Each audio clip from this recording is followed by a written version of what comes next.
Pero antes de comenzar con mi columna, te quiero invitar a mi página web cpnmatiasbatista.com. Ahí vas a encontrar mi consultorio financiero para tener una entrevista individual conmigo, ya seas individuo o empresa. También vas a poder encontrar el link para la apertura de cuenta en Portfolio Personal Inversiones, donde yo quedo como asesor de esa cuenta en Portfolio. Este dato también lo vas a encontrar en el link de la descripción de este video. También vas a poder acceder al monitor económico, donde están los principales datos de la economía argentina, las principales variables, todas sintetizadas en una página. Y también todos mis cursos en clavebursátil.com, cada uno de los cursos y el calendario de cursos correspondientes. Lleva tus finanzas y lleva tu conocimiento al próximo nivel. Y los dólares, o bueno, lo que charlamos siempre nosotros, pero esta semana es eminentemente política, yo decía, derrota en lo político para Milei y también en lo económico, y por eso decía Milei en negativo, ¿no? Y jugábamos un poco con las fotos, ¿te acordás? En negativo, antes cuando se mandaba a revelar te daban los negativos, ¿no? Entonces, Exacto, un los poco negativos. con esa foto de Milei en negativo, ¿eh? Así que bueno, veo que trajiste acá placas, no sé por Un dónde par de querés. datos traje, porque el lunes te traje el Claro. superávit fiscal que logró el gobierno en los primeros 7 meses del año. Pero me puse a estudiar y le Ah, neteé al superávit fiscal qué pasaría si sacamos el impuesto país, porque es un razonamiento mirá interesante vos. A ver, hacer. ¿cuál es la placa? A ver, tengo esta. ¿Es esta? Esa, perfecto. Esa es la primera, la que traje el Bárbaro. lunes. Vos tenés un superávit a dólar promedio. Si tomamos el dólar promedio de estos 6, 7 primeros meses, tenés un superávit de 2.268 millones de dólares a dólar promedio de este año. Con barras verdes, la primera barra, la verde más intensa es el resultado primario, la barra roja son los intereses que tiene que pagar el Estado y la barra verde clarita es el resultado financiero final. Fíjate que en todos los periodos tuviste resultado financiero y tuviste déficit financiero en el último periodo en julio. Pero la Ujú. próxima placa nos muestra cómo Te la es esta pongo. dinámica si le sacamos el impuesto país y ahí ves que la cosa es horrible, Ay, completamente. ay, ay. A ver, explícanos por qué es horrible. A ver, ¿dónde hay que poner el ojo acá? Y es que el impuesto país recaudó 4.3 billones. Claro. Entonces, digamos, gran parte de este superávit lo explica el resultado del impuesto país que le permitió, que lo subió de 7 a 17,5 y no movió ninguno de los impuestos país que está determinado para lo que es compra de dólar ahorro, ni tampoco el compra de dólar tarjeta, la utilización de dólar tarjeta. En consecuencia, vos tenés que la recaudación del impuesto país Sí. que nadie se imaginó que Milei lo iba a sostener, porque en definitiva el discurso de Milei, cuando arrancó, dijo, yo voy a eliminar, él le había dicho, voy a dolarizar, voy a eliminar el cepo de entrada y vamos a bajar impuestos. Este fue el discurso de campaña. Sí, sí, Después, sí. cuando él asumió, hizo un gradualismo en cuanto a la utilización del impuesto país porque se dio cuenta que le servía. Yo me acuerdo que cuando arrancó el gobierno de Milei, en un video que subí a mi canal de YouTube, yo lo que decía es lo siguiente: el esquema que plantea Milei le va a generar un problema de recaudación, porque la caída en la actividad económica le va a generar un problema de recaudación y no va a poder tener superávit fiscal porque la recaudación se le va a derrumbar. Claro. Perfecto. Eso pasó. Lo que no contábamos todos los economistas era que Milei iba a sostener el impuesto país. Sí, sí, Eso es sí. lo que no teníamos digamos, en el plan, en el Claro, input. claro. Sí, sí, sí, sí. Milei decide sostener el impuesto país. Ahora, ¿por qué este dato es importante? Porque vieron que Milei dijo ahora se puede crecer con cepo. Sí. Y algunas consultoras empiezan a estimar que el gobierno va a salir del cepo recién después del 2025, de las elecciones Sí. 2025. Sí, sí. ¿Qué quiero decir con esto? Que es muy difícil que el gobierno se desprenda de la recaudación que le aporta el impuesto país, más allá de que ahora va a bajar 10 puntos Sí. de 17 a 7,5, una parte de ese impuesto país, es muy difícil que salga del cepo, porque salir del cepo le implicaría tumbar una fuente de recaudación, y esa fuente de recaudación es la que le explicó el éxito del superávit fiscal hasta ahora. Está en un bucle, Claro, podríamos claro. decir. ¿Y cómo va a ser para mostrar números? Porque el mercado, por ejemplo, los números fiscales del gobierno los toma, digamos, como el mejor dato de la política económica para justamente pensar que Milei en algún momento te puede ordenar la macro, puede volver a crecer la actividad económica, digamos que sobre eso se basa el plan Milei, ¿no? Más allá de la incógnita cepo. Ahora, vos le sacás 10 puntos al impuesto país y vos lo que estás trayendo acá es que a Milei le va a costar sostener ese ordenamiento fiscal, ¿no? Le va a costar. Y entonces ¿cómo, Bueno, cómo va a alimentar ese optimismo realista en el mercado? ¿Cómo va a ser? Es muy bueno el punto. Los próximos 3 meses vas a tener una recaudación extraordinaria. ¿Por qué tenés recaudación extraordinaria? Porque tenés blanqueo, tenés bienes personales y tenés blanqueo, bienes personales y moratoria. Y moratoria. Tenés el combo para tener una recaudación fuerte, extraordinaria, que te permita probablemente tirar el próximo semestre mientras esperás que recupere la actividad económica. Ese es el primer punto que hay que analizar en este contexto que me planteás. Pero no obstante, esto es circunstancial, coyuntural. Vos después tenés que recuperar la actividad económica y que sea la actividad económica la que te empiece a empujar recaudación real, claro. porque toda la recaudación vinculada a la actividad económica está cayendo en términos reales, y eso es una realidad y se ve muy clarito. Y esa cuestión es la que te puede permitir sostener la recuperación del sostenimiento de este superávit. El segundo punto que voy a marcar es que también la recaudación por derechos de exportación fue muy importante para sostener el superávit. Fue muy importante. Entonces, la recaudación para sostener la recaudación que aportó las exportaciones y los derechos de exportación difícilmente se bajen en el próximo año. Es muy difícil una baja de los derechos de exportación. Es muy difícil. No, en todo caso, ahí el problema que tenés es el precio de la soja, ¿no? Que está, ya acaso este año 25, 27%. Ahí sí, digamos, si se mantiene esa baja en el precio, ahí tenés un problema en la recaudación. Pero vos lo que decís entonces es, el gobierno baja estos 10 puntos el impuesto país, momentáneamente vos mencionás, no sé, los próximos 3 meses, dijiste vos, donde el blanqueo, bienes personales y la moratoria te puede de alguna manera compensar. Yo te sumo ganancias, porque ganancias es algo que es algo que se recuperó. Se recuperó. Claro, visto desde el punto de vista de la FIP, ¿no? Pero después necesitas que la economía te vuelva a crecer. El plan necesita que la economía vuelva a crecer. Y la pregunta acá, en el bucle en el que estamos metidos, es: ¿va a crecer la economía con cepo? ¿Sin dólares?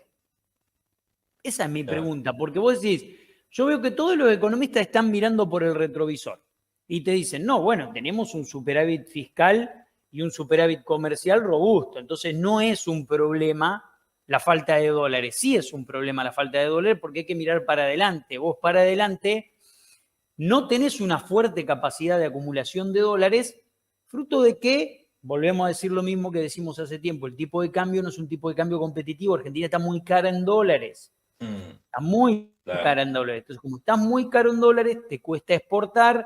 Ya empezás a escuchar que este verano se espera un récord de argentino en Brasil. Entonces empezás a ver que las señales de alarma que históricamente te fueron marcando y anticipando lo que puede ocurrir, ya las empezás a ver clarito. Yo lo miraba a ustedes ayer, a vos, a Maxi y a Tincho, en el programa de Maxi a las 1 de la tarde, y ustedes decían, vos trajiste un informe impecable sobre la proyección que hay sobre el dólar de cara a diciembre. Y vos decís, che, todas las consultoras, salvo EcoGo, todas marcando Un dólar Sí. por arriba, muy por arriba de lo que están los futuros de dólar.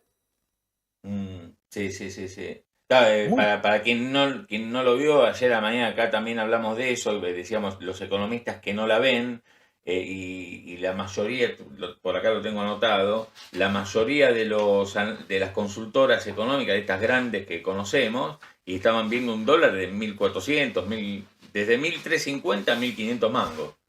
Acá lo tengo, Ecolatina 1.350, Empiria, que es de la CUNSA, del ex ministro de Macri, 1519, Econviux, que es Kigel, 1560 a fin de año. El gobierno está diciendo 1028 a fin de año, el oficial, ¿no?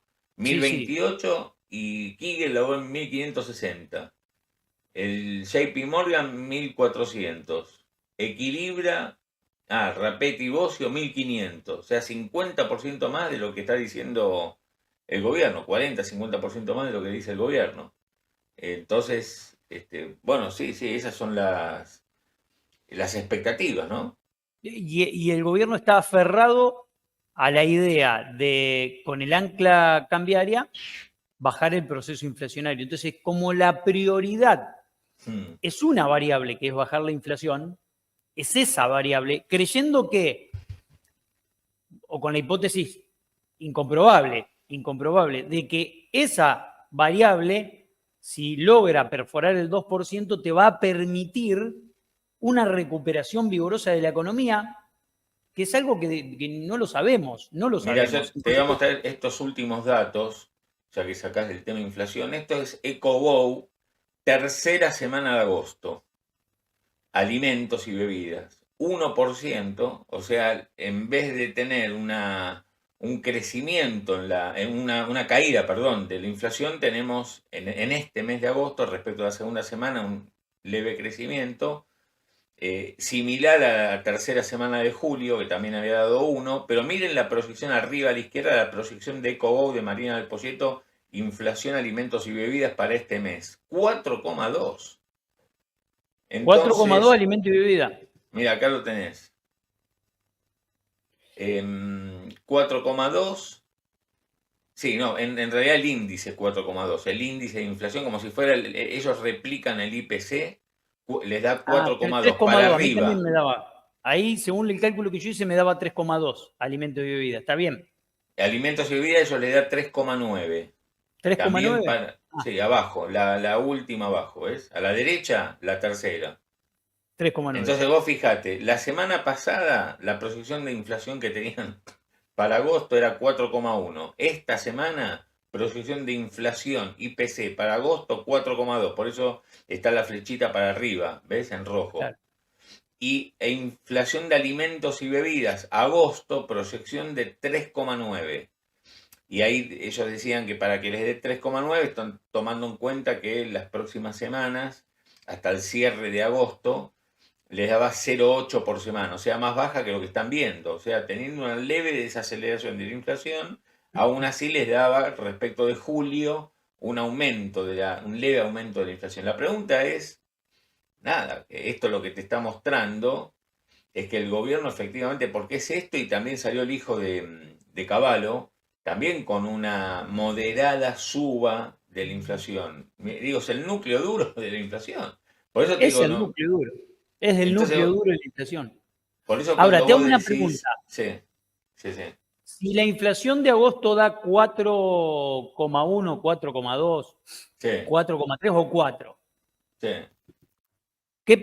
¿qué va a ver el mercado? Y Porque que no pueden bajar la inflación de ese nivel. Que ese es no el pueden bajar. nivel.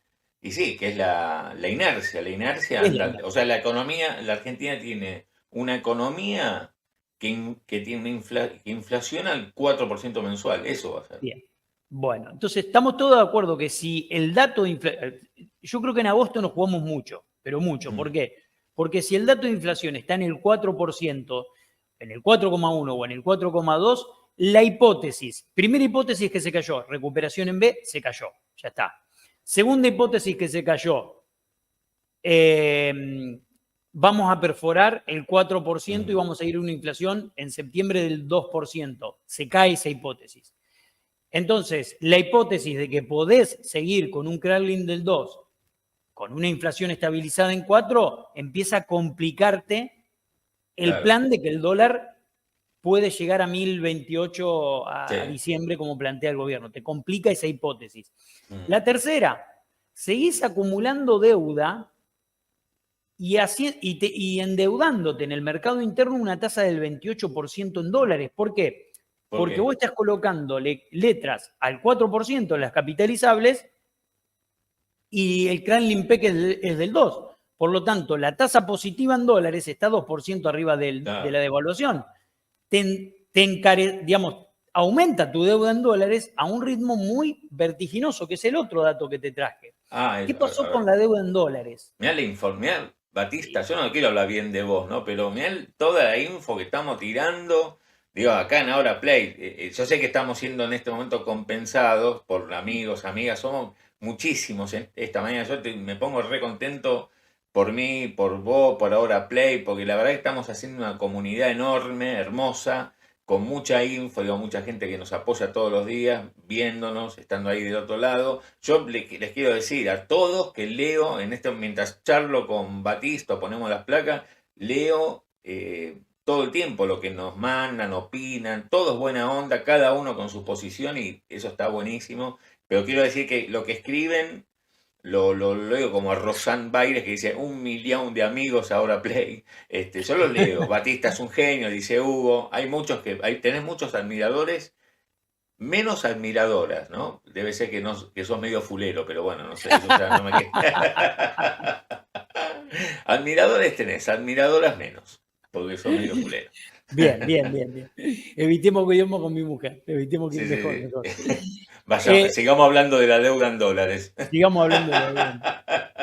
Deuda en dólares. Cuando asume el gobierno, una de los drivers que se veía en el mercado es, van a meter una devaluación, van a licuar gran parte de la deuda en pesos, otra parte no se va a poder licuar porque está atada de devaluación, está atada de inflación, pero va a producirse una gran licuación de la deuda en pesos, cosa que efectivamente ocurrió. Vos tenías la deuda en noviembre en 414 mil millones, más o menos, y la tumbaste a 370.000 o 410, me parece, no me acuerdo ahora. Ajá. La tumbaste en diciembre a 370. Ese era el modelo licuadora, digamos. Ese era el modelo licuadora. Vos decís, licuo toda la deuda, que es lo que, en definitiva, todos los gobiernos que asumen intentan hacer, ¿viste? Decir, bueno, vamos a poner una licuada a toda la deuda, gran parte, por eso es importante tener deuda en pesos, porque cuando estás muy dolarizado en tu deuda, no la podés licuar y, bueno, y entras en un tren que a veces es complejo. Entonces, bueno, la parte de la deuda se fue licuando. 370 mil millones tenías en diciembre. ¿Cuánto es la deuda en julio? 452 mil millones. Acá quiero ser justo con el gobierno. Sí. Hay un pase de la deuda del central al tesoro. Ok. Que absorbe el tesoro. ¿Ok? Esto es importante decirlo para ser justo con el gobierno. Suma en total, en todo el periodo, 81.407 millones de dólares. 81.407 millones de dólares en todo el periodo, parte porque pasa del central al tesoro y parte también porque el Kremlin del 2 y el proceso inflacionario te recompuso toda la deuda rápidamente y la tasa positiva en dólares que estás pagando el 4 contra una devaluación del 2, te empieza a aumentar la deuda en dólares. Y fíjate ahí que yo puse en amarillo eso te iba a preguntar. Claro, el aumento de la deuda a tasa cero. Porque el gobierno está emitiendo mucha deuda a tasa cero, con letras capitalizables, que después los intereses no figuran, se capitalizan y no figuran en el déficit financiero que mostramos antes. Esto es algo que decía el otro día en la nota que hizo con vos Marina del Poyeto. Sí. Decía, bueno, el resultado fiscal no está mostrando en los intereses el importe de la deuda que es a tasa cero. Entonces, toda la deuda a tasa cero que creció mucho en este periodo no refleja intereses en el gráfico que vimos antes y no hace que el déficit financiero sea más grande. Entiendo. Sí. O ¿ok? sea, momentáneamente pareciera que tenés buenos números cuando en realidad vos estás agrandando la deuda. Exacto, exacto. Podríamos decir que, viste, cuando se decía, bueno, pero tenés un déficit cuasi fiscal que no lo estás reflejando, siempre se decía Sí, al gobierno anterior. Bueno, a este gobierno podríamos decir que tenés un déficit oculto en las tasas cero. sí, sí, sí. Acá Santi Milano dice, ¿la tasa cero qué sería? ¿Cuál sería? Tasas Él cero son pregunta si es letras, el BOPREAL. claro, tenés letras capitalizables, tenés incluso bonos SER que se están emitiendo a tasa cero. Ajá. Ah, No se les paga intereses, pero la deuda ajusta. claro, claro, claro. Está bien, o sea que... Y el impacto que vos, o sea, la deuda sigue creciendo, Exacto. aunque no te esté impactando en los números financieros, digamos, del mes a mes. Ese sería Claro, un porque poco no está la pagándose sus conclusión. intereses. Los intereses se capitalizan con más deuda. Claro. Sí, sí, sí, Entonces entiendo. suma el stock de deuda. Entonces, el stock de deuda que estás teniendo es un stock de deuda grande, aumentó mucho, y esto es a ver, no están en situación de riesgo porque vos decís, estás en el 80% del PBI, históricamente, si vos mirás el mundo está endeudado Sí, un sí, sí, sí. 300% del PBI, dato que salió ayer, el mundo Mm, está endeudado 300% del PBI, la deuda global es 300% del PBI. Hay países que están muy endeudados, Estados Unidos está más endeudado que la Argentina, en términos históricos está en 130% del PBI, pero no nos olvidemos que Argentina tiene muchos problemas. Primero, está endeudado en deuda que no emite, está endeudado en deuda en la que tiene que conseguir los dólares, esos dólares te los provee la balanza comercial o te los puede proveer un flujo de inversiones que puede venir, y no tenés posibilidad de rolear la deuda porque no podés colocar bonos en el mercado internacional porque tu riesgo país está arriba de 1.500. Este endeudamiento que está creciendo sí. significativamente también complica tu riesgo país. Eso te iba a preguntar, si el mercado estaba tomando nota de esta velocidad, digamos, de incremento de la deuda, pues la última vez que lo vi, el numerito en rojo que dice 81.407 millones, que es lo que creció la deuda medida en dólares, era 65.000. Y no hace Exacto. mucho que lo había Y no visto. hace mucho. Bueno, sumar, está bien. En julio hubo un pase, una parte que pasó del central al tesoro que le sumó 10.000 millones. Ah, ok, está ¿Ok? bien. En esto, digamos, yo trato de ser lo más justo posible con el gobierno en el sentido de explicar todas las variantes, para ser claro en todo lo que heredó y todo lo que trasladó y también lo que generó. Pero acá preguntan, por ejemplo, ¿qué diferencia hay? Digamos, está bien, le pasó del Banco Central al Tesoro, pero en términos de la dinámica de los mercados, ¿qué impacto tienen? Digamos, ¿hay más riesgo de que, porque acá preguntan, se van a ir a defaultear las LECAPs, digamos, Muy buena o, pregunta. a Muy buena ver, pregunta del alumno, iba a decir, porque estoy acostumbrado a decir muy buena sí, sí, pregunta sí. del alumno. Somos todos alumnos tuyos, Batista. Muy, muy buena pregunta. La pregunta tiene una respuesta muy clara. Cuando vos tenés deuda adentro del Banco Central, siempre se sabe que el Banco Central es prestamista de última instancia y ante una corrida, una tensión, responde. Cuando vos tenés la deuda dentro del Tesoro, el Tesoro tiene que cumplir con un superávit primario cada vez más grande, o sea, con un ajuste cada vez más grande, le tiene que sobrar mucha plata al Tesoro Nacional todos los meses para poder cumplir y honrar los compromisos. Ujú. Entonces, en la medida en que el superávit empiece a ponerse en riesgo o empiece a achicarse, puede ser producto de que ya este segundo semestre no tenés tanta posibilidad de licuar como tuviste en el primer semestre, donde la Claro. licuadora y la motosierra pasó básicamente por obra pública y por jubilados. En este Mm. segundo semestre vas a tener que responder con algo de obra pública y vas a tener que responder con el aumento de los jubilados por la fórmula que está atada por inflación pasada. Sí, sí. Déjamelo Entonces, que lo asume Matías. sí, Mira, mira quién tenemos de invitado. Para mí es un gustazo. Daniel Marx. ¿Cómo va, Daniel? Buen día. ¿Qué tal? Buenos días, ¿cómo estás? Bien, tal? bien, tanto tiempo, Daniel. Así Esta es, es, acá doctor. estamos. La primera pregunta te quería consultar sobre este gráfico que estábamos viendo, que lo trajo acá Batista, sobre el incremento de la deuda, eh, medida en dólares, pero deuda en pesos. 81.400 millones de dólares es lo que se incrementó el stock de deuda. Ahí Batista recién explicaba que digamos, una parte está explicada por el traspaso de deuda del Banco Central al Tesoro. Quería preguntarte qué evaluación hacías de esto, si es algo que te preocupa, si es algo que hay que prestar atención.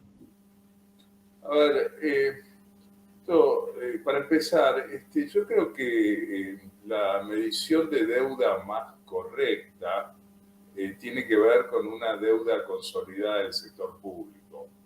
En ese sentido, pasar del Banco Central al Tesoro sigue estando dentro del sector público. Lo que pasa es que antes el Tesoro no lo computaba como deuda nacional, llamémoslo.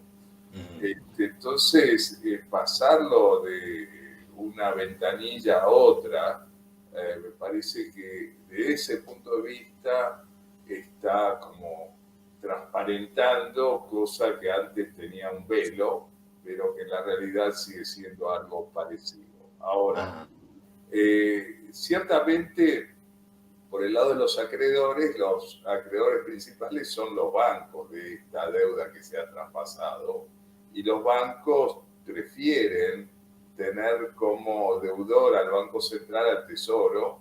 El Tesoro tiene toda una historia de incumplimientos que el Banco Central ha sido bastante más cauteloso, por lo menos al respecto.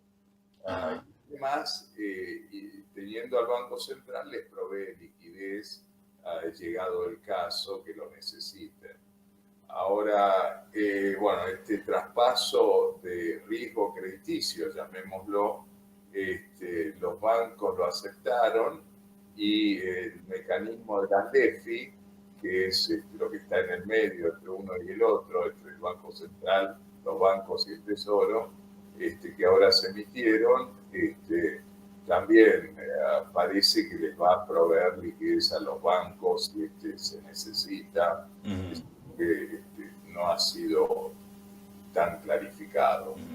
Pero yo diría, si el aumento es fundamentalmente el traspaso, no me preocuparía tanto en definitiva.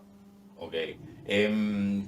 Batista, ¿querés preguntarle antes de irte a Marx, aprovechando la gentileza que nos atiende? Daniel, ¿te podés acercar un poquito al micrófono a ver si se te escucha un poco bajo? No sé si estás medio alejado. Ay, mira, se desapareció un ruido también. A ver ahora. No, ahora te muteaste. O sea, desapareció el ruido porque te muteaste. Sí. Pero un cachito, para que se conecta bien Daniel Marx, que tenemos mucho para hablar con él, del tema. Obviamente empezamos por la deuda, vamos a hablar del tema de la dinámica económica. A ver, ¿estás ahí? Acá debería estar. Ahí está, Ahí está, perfecto, ahí estás. Daniel, nomás, Batista. te quería preguntar si nosotros ahí trajimos un gráfico y estábamos analizando el superávit fiscal logrado en estos primeros 7 meses, y ahí yo lo que hice fue netearle al superávit fiscal el impuesto país, para ver qué hubiera pasado si no hubiera habido impuesto país. Y el impuesto país significó 4.3 billones de pesos y nos hubiera dado un déficit fiscal más o menos medido a dólar promedio hasta esta fecha de 2.670 millones de dólares el déficit fiscal. Digamos, lo que estamos viendo es que el gobierno tiene una dependencia muy importante de la recaudación del impuesto país, porque el resto de las actividades no están recuperando en recaudación real. Y bueno, y en la baja que va a haber ahora del impuesto país y la eventual salida del cepo, ¿cómo puede complicar las finanzas públicas y el superávit si la actividad no recupera? Esa es la pregunta que nos estábamos haciendo. Está bien. Te hago varios comentarios en adición a lo que estás mostrando. Uno, el impuesto país, en la proyección presentada por el mismo Ministerio de Economía, para este año le daría una recaudación equivalente a 1,7% del producto. O sea, ratifica que es sumamente importante, dado que el resultado fiscal está en el borde. Segundo, también la recaudación dinámica, llamémosla la que ha crecido este año en términos reales, fue el impuesto país en primera línea. En segunda línea están las cuestiones vinculadas al comercio exterior, particularmente las retenciones de exportaciones ayudadas por la devaluación, llamémoslo, del oficial. Ahora, por el lado del gasto, para entrar en los números fiscales totales, bueno, está la reducción de gasto. La mayor ha sido en el rubro de jubilaciones y pensiones. También están los subsidios económicos, que debería a su vez tener mayor impacto fiscal esta reducción el año que viene en comparación con este año. Ahora, igual, yo creo que cuando uno mira los números de resultado fiscal, tiene que distinguir entre lo que llamamos primario del resultado global. El primario, con o sin ayuda de impuestos país, más las retenciones, el efecto de los subsidios, jubilaciones, está dando un superávit, cuando el año pasado fue un déficit. Está bien, el año pasado tuvimos la sequía, etcétera, pero hubo un cambio muy importante ahí.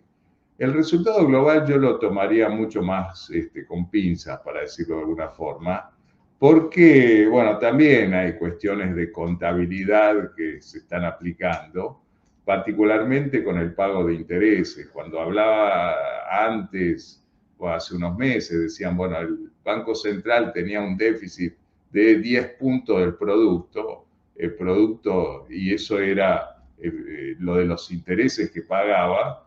Recién hablábamos que la deuda esa pasó al Tesoro y los 10 puntos desaparecieron del cómputo. En realidad, algo tuvo que ver con rebaja de la tasa de interés, porque se tomaba nominal y no real, pero otra parte tiene que ver con los mecanismos de contabilidad basados en capitalización de intereses, y por lo tanto no lo ponen como erogación de caja que impacta en el número fiscal del momento. Por eso creo que ahí hay que tomarlo con bastante más cautela. No sé, Batista, si te tenés que ir o se pasó un poco el tiempo. Sí, me tengo que ir. Lamentablemente me tengo que ir. Está bien. Bueno, seguimos acá charlando con Daniel Marx. Chao, Batista, hasta el lunes.